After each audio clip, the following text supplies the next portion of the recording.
Witam, ja jestem Kanahani, a dzisiaj pokażę Wam proces powstawania najnowszego z moich obrazków. Tutaj program mi na początku program do nagrywania uciął mi kawałek nagrania, bo się skraszał po około 30 minutach. Jednak nie straciście dużo i tu zrobiłam krótki step by step, w którym nakładałam kolory. To tak trwało mniej więcej pół godziny, mniej, coś takiego.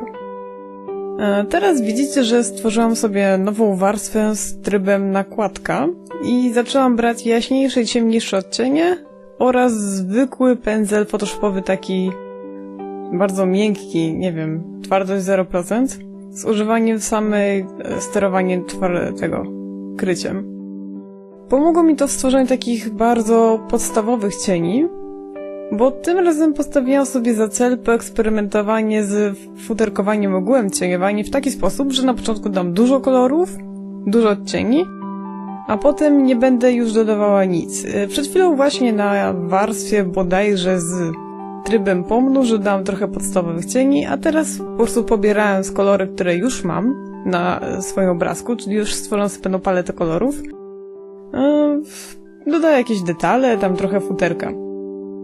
Moje ustawienia pędzla tutaj to w tym wypadku, jak rysuję futro, to najzwyklejsze okrągłe kółko ze twardością 100% w Photoshopie z jednoczesnym sterowaniem kryciem i tym rozmiarem pędzla z użyciem nacisku. I w sumie przez jakiś czas, większość czasu w zasadzie robię cały czas to samo, czyli na początku używam większego pędzla, aby jakby zrobić takie większe paski futra, a potem coraz mniejszego, aby dodać więcej jakby detali. Pewnie widzicie, że w pewnych momentach wydaje się, jakbym nie do końca wiedziała, co robię i to faktycznie jest poniekąd prawda, bo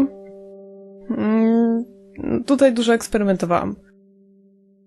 Po pierwsze też rysuję z pamięci, totalnie z pamięci, wszystko jest rysowane w tym wypadku z wyobraźni, więc może też się pojawić parę dziwnych błędów. Na przykład teraz w chwili obecnej widzę już, że na przykład ten większy wilk ma trochę krzywą głowę. No. Niestety czasami się to zdarza, jak się rysuje z pamięci. No ale to jest bardzo osobisty rysunek, to nie jest na czyjeś zamówienie czy coś, więc mogę sobie pozwolić na robienie błędów czy eksperymentowanie. Tak, póki tutaj cały czas bawi się z futrem, to może opowiem, jak powstaje taki typowy rysunek od zera, bo zawsze, praktycznie prawie zawsze, szkic tworzę najpierw na kartce. Jakoś tak mam, że lubię szkicować ołówkiem. Jakoś tak bardziej swobodnie się z tym czuję. Następnie skanuję ten szkic i zaczynam go obrysowywać. I im więcej rysuję, tym bardziej jakby zmniejszam jego krycie. W sensie robię go coraz bardziej przeźroczystego, aż w pewnym momencie on po prostu zniknie. Dzięki temu mój obrazek nie jest szkicowaty, jest taki czysty, ale też tak jakby opieram się trochę na tym szkicu. No jak tu widać, dalej bawię się z tym futrem. Swoją drogą cały proces trwał jakieś około 4 godziny, a film jest przyspieszony jakieś 28 razy. Więc żeby ktoś nie pomyślał, że ja rysuję tak szybko. I głos jest oczywiście dodawany w postprodukcji. Też taka ciekawostka odnośnie kolorów włosów tej wilczycy na dole. Bo one wyglądają w tym wypadku na taki błękitny, niebieski, a ciekawostka jest, że tu nie ma żadnego niebieskiego. Taka zabawa z kolorami. Jaki to jest w rzeczywistości kolor? Taki zielonawo-limonkowy. Coś takiego. No, zaskoczenie, nie? W każdym razie o kolorach mówiłam już w jednym z moich innych filmów poprzednich, jednak wydaje mi się, że potraktowałam to trochę po macoszemu.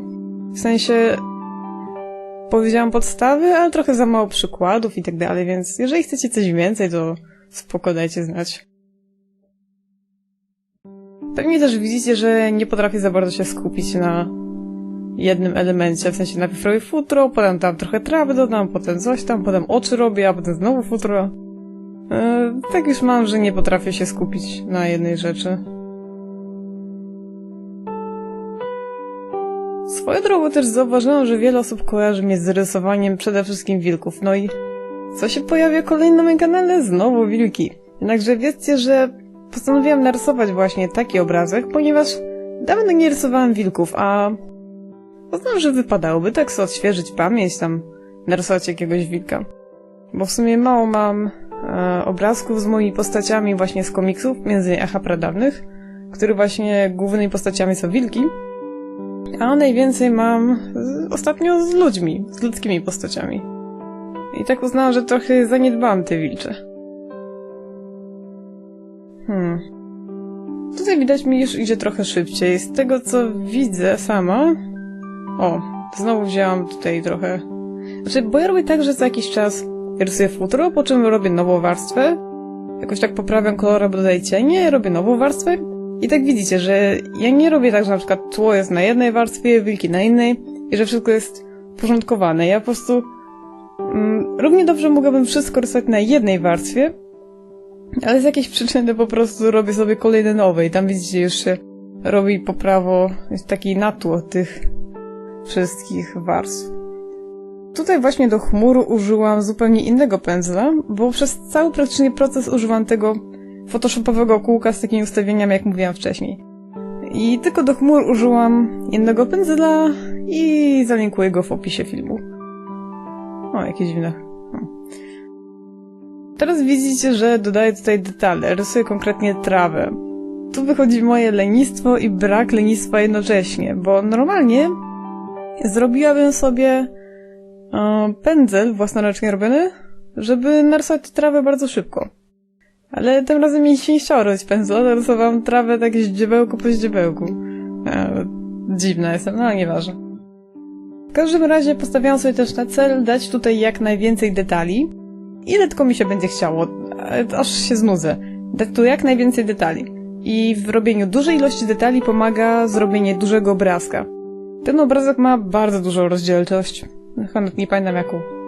W każdym razie teraz mogę sobie na to pozwolić, bo w końcu kupiłam sobie dużo lepszy sprzęt, więc jednocześnie mogę mieć gigantyczną po prostu rozdzielczość oraz nie zacina mi się przy nagrywaniu, jak rysuję na gigantycznym obrazku. Jak widzicie, teraz rysuję sobie kamienie. Ja nie wiem, co dużo powiedzieć o tych kamieniach i rysowaniu ogółem skał. Jakoś tak zawsze było dla mnie to takie naturalne, chociaż w tym wypadku nie wiem, czy to nie jest takie trochę bezsensowne. Pewnie osoba, która zna się na skałach, by mnie wyśmiała, że takie jaskinie są dziwne. Ale tam nie wiem. Chciałam dać jak najwięcej detali, to tutaj dałam tekstury kamieni, tam dałam jakieś sople, stalaktyty, coś tam. Nie pamiętam. Stalagnity, stalagnaty. Coś takiego.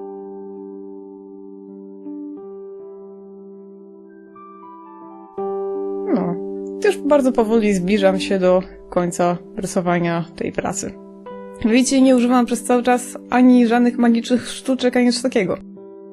Cały czas tylko podstawowe pędzle. Poza tymi chmurami, póki co. Teraz dodaję trochę takich odbłysków i użyję chyba tylko jednej magicznej sztuczki.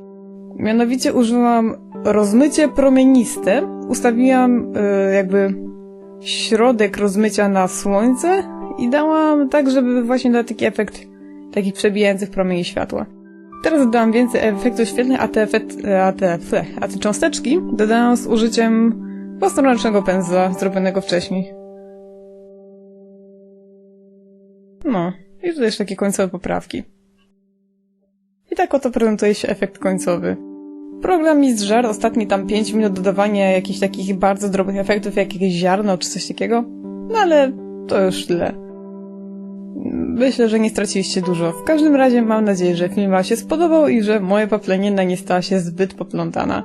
Dajcie znać, co sądzicie i to tyle. Na razie.